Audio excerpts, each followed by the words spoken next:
Sila yung dark horse, ba? Dark horse of the really, tournament.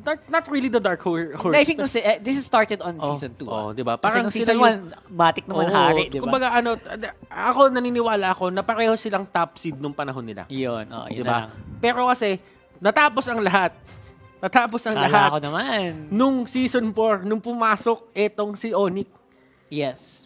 Talagang, kumbaga, ONIC sabi niya, it's the start of something new. It's the start of something A new. new era. We're gonna give you something new to watch pagdating ng playoffs, pagdating ng grand finals, and they did just that, falling short of that championship, but still, they reshaped.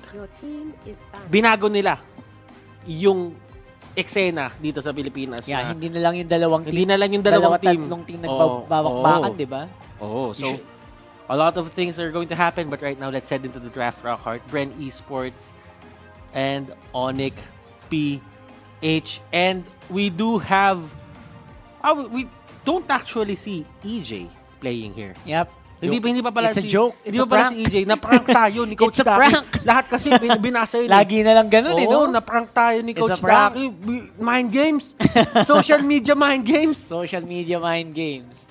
I don't think that's gonna affect the gameplay of ONIC too much. Although, dahil kaya pinasok nila sa basic. Sa totoo lang, I don't really think I don't think so. I don't really think na yung ONIC PH dito, they thought much about that. Yeah, they probably didn't care that kumbaga, much. parang kasi ang iniisip lang nila dito, alam naman nila na parehong playstyle pa rin yung dadali ng BREN Esports. Totoo yun. Kumbaga, si EJ lang, buti ka mo kung 3 tao yung napalitan. Iba yun O 2 tao yung napalitan, mag-iiba talaga yung dynamic. Pero kung isang tao halos, pakiramdam okay lang eh. Yeah, they're still gonna play the same way. Diba?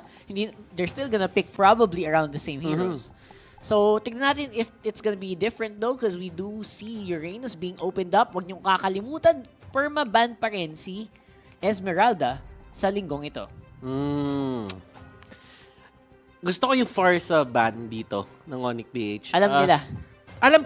Naniniwala kasi ako na talagang tama si Shinbu kanina eh. May mga oras naman na tama si Shinbu eh. Ano ba? Na yung priority nila into picking these supports, mas mataas ang sa BREN Esports compared sa ONIC PH. Yes, that's so true. Talagang makikita mo dito kung paano nila gagawin to. And I like the 1-2 punch setup dito ng ONIC PH.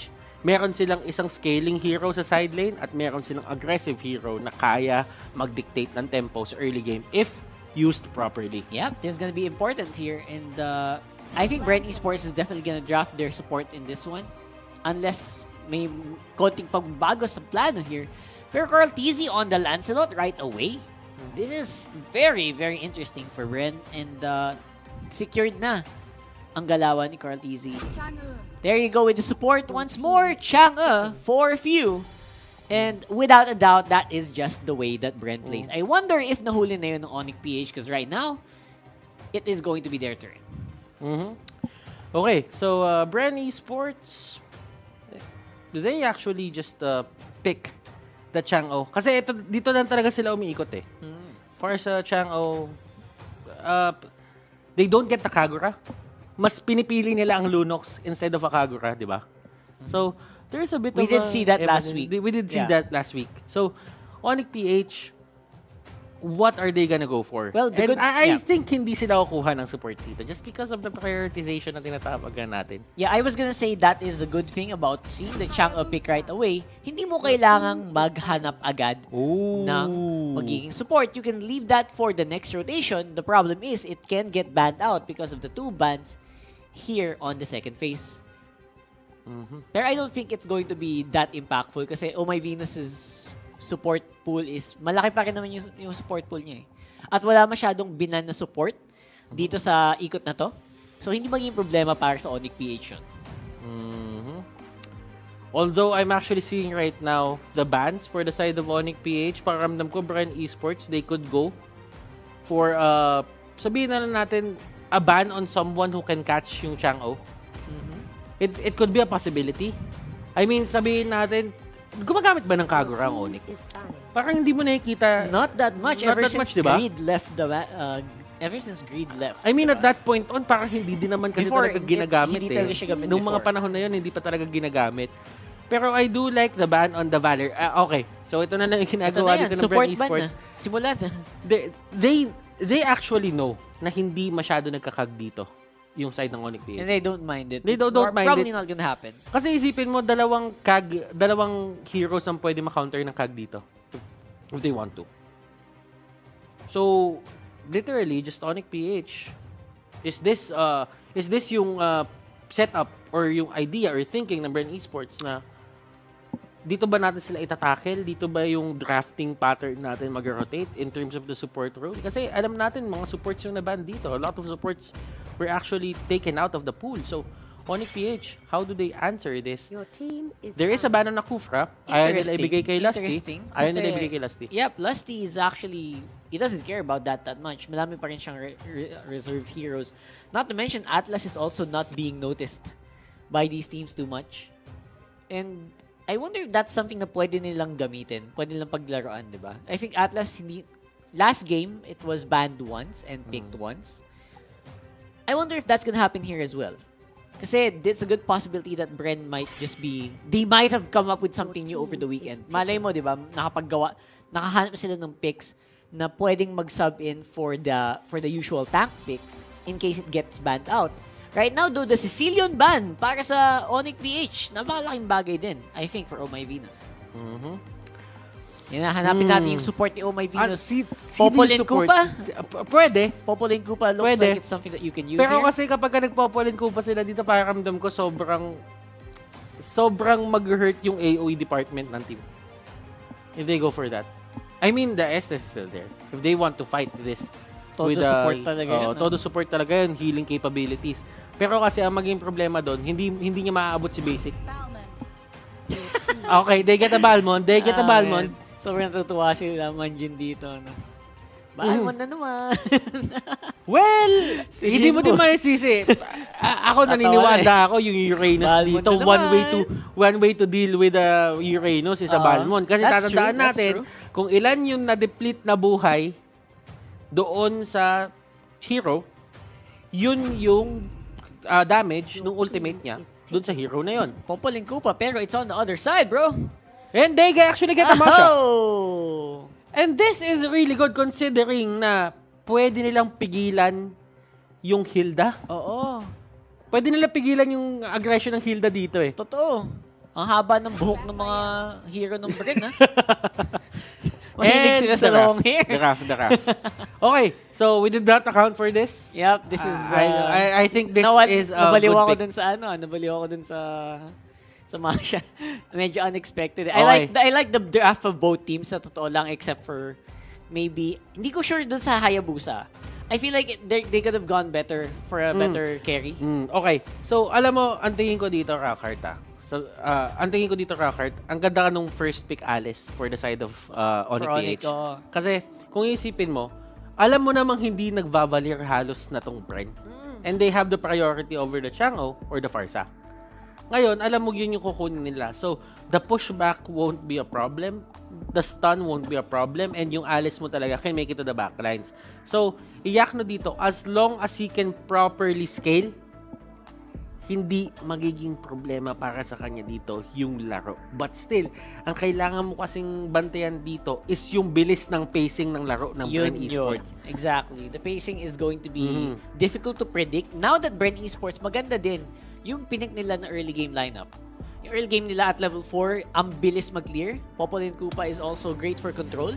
So, expect a lot of invades, especially in the early game for BREN Esports. Yeah. And this is going to be game number 1 of this best of 3 series, ONIC versus BREN. First time nila makita sa 10-ban setup. So what will happen right now? 2-1 ba uli for BREN Esports or ONIC PH? May iba silang plano. Maaga pa lang, medyo pumupwesto na ng maganda si Flap TZ dito sa gilid with Jay on the other side waiting for the box already.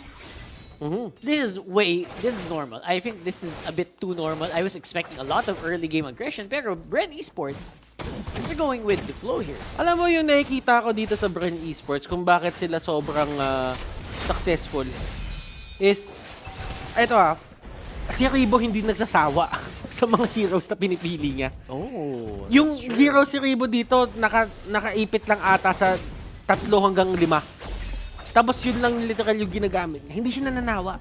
that's true. And yun yung mga yun yung mga utak na champions, mga champions. Pero bago natin sabihin yan, what makes BREN Esports good as well is Carl C is the first player to exceed 100 kills and assists in MPL PH Season 6. So si Full Clip kills. Pero si Carl Easy kills and assist. Yun ba yun? Yung may difference nila? Oo. So I know si Full Clip kaka 100 lang din nung last week. Si Drake, Drake pala, sorry, not 105. 105. Yes. For Drake. So, si Carl Easy, ibang level, no? Ibang level din yung kill participation niya. Kumbaga, yung sinabi doon ng fun fact natin, it's not about really the kills and the... Well, it is about the kills and the assists. Pero, if you take that in consideration na mas deeper meaning, kill participation. Di ba? So, eto BREN Esports dito, they actually go for the invade. Alam mo yon, it helps eh. It helps Raptor Machete stacks yan. Alam natin ayan yan. na. Ito na yun. Nag-level 4 na sila at nagsimula na ang BREN na rumagasa. Ayan. Rumagasa. I got it. Okay. Rumagasa na ang Nakuha BREN, mo. mga Tolski. Nakuha mo na. Pero ito the brush is there. Nasa magkabilang side sila and ayaw nila magbigay masyado. Si Kartzy dito, gagamit siya ng Thorn Rose to get away. And that is going to be it. Kartzy, in the other hand, is... Alam mo yun, this is the normal pacing na ginagawa ng BREN Esports. Oh, totoo. ONIC PH, on the other hand, mahilig sila sa mga ganitong slow-paced na game din eh. Yep. They're starting to look actually Oo. reactive. Ayan, no, sa laban na to. Pero si Jay dito, nakikita mo naman kung ano ginagawa ni Flap. It's more on the idea na kapag ka natanggal niya, na-disarm niya, that's a proper term. Pag na-disarm niya dito si Jay at hindi magamit ni Jay yung skills niya, hindi siya maka-physical attack, Yep. mapapatakbo si Jay, automatic. And grabing counter yun kung sakali. So, hindi niya kaya makipag 1v1 basta-basta. Oh, look at this. Kartzy on the backlines. Basic dito, napagamit ng shadow kill. Let's see kung ano pa mangyayari dito. Ribo onto the side as well. He wants to help. Pero Jay, kinagat siya dito nung aso. And that will be the end of the fight. And ONIC PH actually getting 1 kill out of that. Few will be the first blood of the game. Yep. And di ganun kalaki ang difference natin ngayon. BREN Esports though will have map control. Kasi nasa baba pa rin si Dealer, hindi pa rin makasali sa laban. Jay fighting in the middle of the turtle, flicker out! And he actually flickers in dun sa may trap. Not that it matters, pero still, this is going to be very important. Nakuha ni Venus dito yung turtle buff, and look at this. Tutumba si Kartzy, but still, are there more kills onto the side of ONIC PH? That is the question. Flapsy dito, kumakalmot-kalmot, Dilar dito, paikot-ikot, and Jay will get the kill on Flap. Ribo dito, he wants more. He wants to make this even. Pero Ribo dito will go down as well. Dilar tutumba din. And look at this fight. Fio will be the next target. ONIC PH, what is happening? BREN Esports, they lost control over that fight. That was really quick for ONIC. Talaga hindi nila tinigilan. Once they had a footing, once they knew na may konting lamang sila, dire-diretso na sa laban na yon. And sobrang cool na talagang hindi flicker in si Ribo kahit sobrang baba na din niya. Para lang mabawi yung kill. That was impressive. The problem is, nagbigay sila ng stacks kay Jay. That was a double kill para sa Hilda. And that is Gillette Instant Replay #ShaveTheDay. Ang ganda ng ginawa dito ng ONIC PH. They had understanding na nasa kanila pa rin si Hilda. And once Flap is down, automatic si Jay magpop off siya. Meron siyang ways to actually turn around the fight. So, ibig sabihin sila basic dito, ganito na yung gagawin nila. They actually push the middle lane, which is actually the hardest lane to push kasi laging yan yung binibigyan ng, alam mo yun? Attention. Ng attention. Kasi kapag ka nakuha nila yan, there are multiple entrances dun sa sarili-sarili lang jungle. It's true. That's all they want actually. Now, sila naman ang nabutasan dito sa gitna. And that is very good for ONIC PH. Now, Flaptizi trying to hunt down Iaknu, disarmed, pero yung skills niya ang tumatama, hindi yung normal attacks. Kaya makakataka siya ng maayos while the bottom lane gets taken care of naman ONIC PH, they are in the lead in economy. Okay, so napakaganda ng palitan nila ng skills doon. Once na nakita ni Flap na gumamit ng flowing blood dito si Iyaknu at alam niya yung flowing blood na yun ay nawala na, tatalunan niya bigla dito si Alice. Pero ang ginawa ni Iyaknu agad, gumamit na rin ng ultimate para kahit papano pumantay yung mismong laban doon. Pero sabi ni Flap dito, sige, tutulong na ako. Nakuha ni Basic yung turtle buff dito. But look at this. He goes in. He goes out. Crunchy dito in a very bad spot. Iyaknu dito with that ultimate. Tignan natin kung mati-take down yung si Crunchy dito. And that is going to be really bad for the side of BREN Esports. They are losing control of this game. BREN, Flap, nandito na sa taas. He knows that he needs to make space for his team. Nagmumukha ng gigil ang ONIC PH. Gigil na matanggal yung first game curse na tinatawag sa team nila simula nung huling linggo. And they are looking like they're on the way. Pero hindi pa rin tapos kasi BREN Esports, they have heroes na kayang-kayang mag-scale ng malakas. Itong Lancelot at itong Masha, kailangan pa rin bantayan ng ONIC yan kasi yung gold lead niya nasa 2,000 lamang. Dilar as well is really ballin' with his Balmond. Yep. At dito sa may baba, ito yung nakikita mo kay Iyaknu na sobrang confident niya ngayon. Just because he has 2 kills. Ano nga ba, bakit nga ba nag-make sense yan? 2 kill lang naman yan. That only means that he has free reign over his lanes. So nandito si Dilar, pumasok siya sa lahat and he forces 3 people back for the side of BREN Esports. Now BREN, they can still come back from this. I think so, and ang problem is, ONIC, sobrang laki na ng lamang ni Basic over everyone else. Level 11 right now, and he is just taking targets one by one. Pag nag-level 12 yan, mas masakit na yung shadow kill, pero lalaban na sila before mangyari yun. Cardsi dito, nahuli siya nung stun, and Basic and the others are just gonna go back. Pwepwesta nila yung sarili nila dito para sa turtle. 19 seconds till that turtle, and they will get the little wanderer. And clearly, map control is on the side of ONIC PH. Oo, and in Basic, he's not playing shadow kill right now. Ang ginagawa, ang ginagawa lang niya is just only spamming those shurikens, and while I was saying that, Flap Teasy taken down, na slam dunk na ni Dilar. And the question is, Rockhart, do gods really bleed? That is the question right now because BREN Esports, they are actually trying to get back into this game. Tanggal ng Currency turtle! dito, they take out Basic, pero can he make it out? He doesn't have the cooldowns. Hindi nag-proc yung refresh ng kanyang dash. Yep, ganti-ganti lang, kumbaga, ang nangyari dito para sa BREN Esports.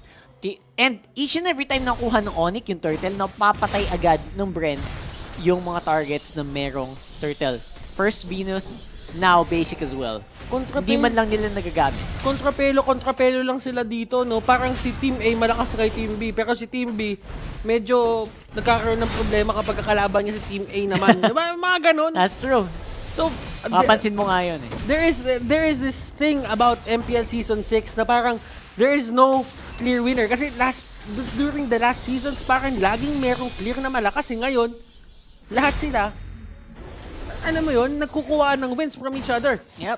I think mangyayari pa rin yun hanggang mamaya. So expect nyo na paulit-ulit na may mga kakaibang pangyayari dito. And this is MPL, man. That's the beauty of MPL as well. Na wala talagang walang unbeatable. Walang unbeatable. Lalo ngayon, nagmumukhang, hindi pa tapos Oh. Pero looks like ONIC PH, gustong-gusto nilang tapusin. Well, they do know that they cannot let Flap have a good time din. Kasi Flap, yung hero na gamit niya dito, can just 1v1 everyone dito sa side ng ONIC PH a bit later. Pero for BREN naman dito, they have good wave clear. So hindi rin makapag-push dito yung ONIC basta-basta. They have the lead, pero kasi yung wave clear talaga eh. Meteor Shower. You have the Thorned Rose. Ang daming ways eh. Yep, there are actually a lot of ways for the wave clear. And even the Masha can really split push really hard. Mamaya, expect nyo sobrang bilis ng attack speed nitong Masha ni Flap.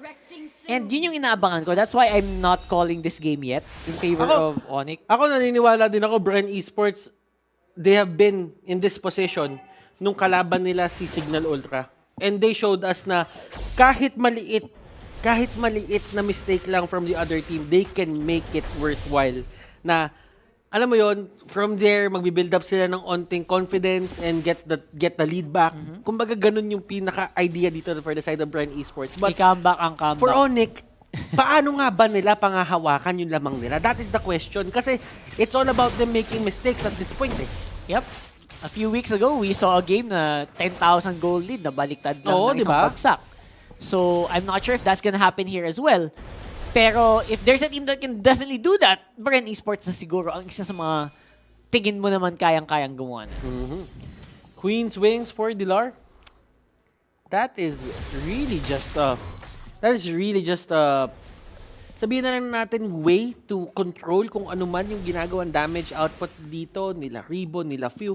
Because as we all know, itong mga heroes na to hindi talaga magpapatigil to sa pambubulin or going to the front lines. And as we all know, si Chang Oden, as long as meron nagtatank up ng damage na yan, nag-soak up ng damage na yan from the meteor shower, kaya mo isalba yung minions mo eh. For sure. Kayang-kaya. I think there's no doubt about that. Considering the amount of wave clear they have is just... Yung cooldown din ng skills eh. Sobrang baba din eh. So, looking at the gold right now, kung papansinin mo, hindi gaano ang nagkakalayo eh. ONIC PH, clearly they do have a certain bit of map control against BREN Esports. An advantage, if you will. Yep. 7-11 ang score natin dito. Pero yung gold lead, hindi mo nalalayo. Hindi napapansin. Yep. 2K at 12 minutes, hindi siya ganun kalaki. Alam din ni BREN Esports kung paano gagalaw sa mga ganitong panahon. So, this is really tricky for the side of ONIC PH. Right now, they're in the lead. Pero kasi, one mistake can just put BREN Esports back into the lead. Yep. ONIC PH, on the other hand, they're playing this right. Inahayaan nila si Iyak nung mag-stack kahit papano. And nakapwesto sila dito sa Lord area. Yep. They need to be super consistent dito. Especially right now where they're having a hard time in actually closing out games. Pansin mo, ang tagal nang walang kills ng ONIC. And I think they might experience the first one now. Looks like ang sinasabi ko dito is hindi na sila basta-basta makakill. And I think hirap pa to lalo habang tumatagal So, yung laban. nakikita mo kung paano sila gumagalaw in terms of peeling etong mga heroes dito sa side ng ONIC PH. Si Jadon, kung wala siyang flicker, that could have been a kill. And that could have been the opening na hinahanap ng BREN Esports. So, you still have to respect yung lineup ng BREN Esports dito, all in all. I think so. I think the line of BREN Esports is something that can dominate in the mid-game as well. Malakas yung mid-game power nila kasi, especially pag hindi sila na totally pushed out. Pansin mo, puro second tower buhay pa sa BREN. So, kaya pa nilang patagalin to for sure kung gustuhin nila. And sabi mo kanina, only wave clear para sa blue side. That is also happening on the other side, syempre. Pero kasi yung mobility, no? Yung mobility din ng Yung iba din mobility yung din ng nabibigay ONIC, ng grabe. ibang mobility na bibigay ng Rafaela. Problema, sa late game, hindi din siya ganun kasolid. So, di lang dito kumuha na ng blade armor. Pang sure na. Ayaw niya makalmot eh. Pagka ayaw mo makalmot, blade armor. Oo, kasi masakit yun. Oo, kalmutin mo yung may eto lang tenik. As long as hindi nawa 1v1 ni Plap dito yung mga heroes sa side ng They're fine. ONIC PH, Yeah. okay lang sila. Pagka nag 1v1 na yung setup, that's going to be a problem. Pero dun sa may taas, they're actually trying to get few. Pero with the flicker, it's there. Dalawang flicker yung nasayang nila dito for the side of BREN Esports. And that is good on their cost to ending this game. Carlsi dito still has the dash. And si Iyakno dito, sobrang aggressive. Masakit din si Iyakno right now, ha? Pero Surpressed is there. This could be a bad spot for the side of BREN Esports. And look at this, Meteor Shower. They're trying to make this their own. And wow, walang masyadong nagbibigay ng space dito. And kung ano man yung kalamangan kanina, you don't feel it kasi nagno-normalize ulit yung mapa natin. Yep. Mga pantay-pantay na, that gold lead doesn't feel as solid as it was earlier. Kanina siguro malaki yan, mga 6 minutes, mga 5 minutes. But right now, at 14 and a half, almost 15 minutes, it looks like an even matchup. And both teams are waiting for the other team to make a mistake, especially around this objective, which will be happening right now. Inuunti-unti na basic yung Lord. I think he's trying to bait BREN to go into position. Clearly, these two teams Holy really Crystal want to win. Hindi sila gumagawa ng kahit anong trivial na move sa may mapa. They're being very disciplined. Ayaw nilang gumawa ng isang big play dito na mag 50-50 sila pareho. Although this is the time para kay BREN Esports na i-contest etong Lord take na to. They cannot afford to give this up. Ito, BREN Esports are looking at this and sabi nila, kaya ba natin take now to? Basic, nahampas, nahambalos, and will be forcing the Lord to go back and Okay, Iyakno dito. That is actually a very good play. Pero basic on the backlines. Nahuli siya ni Flap dito. Alice will get that Popol and Kupalasti. Uranus will get Hilda. And that is going to be a 3-4-2. Wala silang retribution, ONIC PH. That was the mistake na inaabangan dito ng side ng BREN Esports. Nakasabi lang eh. Nakasabi lang natin eh. And they Nag-aabangan gave a lot of space doon for BREN Esports to regroup. Nakuha din ng BREN yung inaasam-asam nilang Lord. Pero andito na ang aggression from the side of BREN. ONIC PH, will they fight this? That is the question. Carlsi dito trying to go for a kill. Flowing blood sa may pinakalikod. Pero Phantom Execution is there. Rafaela will go down. Dilar, will he go down as well? No, it won't happen. But the Lord is still on the side of BREN Esports. Isang one-time, big-time lang ang kinailangan ng BREN, taking down the turrets all around the map. Not to mention, meron pa silang Lord nag-push doon sa top lane. This could be big here. Para sa BREN Esports, kaya na yata nilang tapusin to. Pag pumwesto sila ng maganda. Ang tagal ng katahimikan eh. Ang tagal, Ang tagal ng katahimikan. Umabot tayo ng sila. 15 minutes. Nagtitigan sila ng sobrang... Oh, yun. Naku po, walang tinamaan. Medyo Sayang. napatid. Yun lang. Pero still, it's gonna be a fight here under the base of ONIC PH. Nasayang yung charge ng Lord. Nasayang yung charge ng Lord, but no matter, andito sa base. Oh, hindi pala doon sa may base na tama, doon sa may middle lane. Basic dito, trying to deal as much damage as possible. Pero Flap! Kinalmot ang base. And BREN Esports. Ako, wala na ako. Hindi ko na... I cannot anymore, my friend. I cannot. Ano ba't ganun?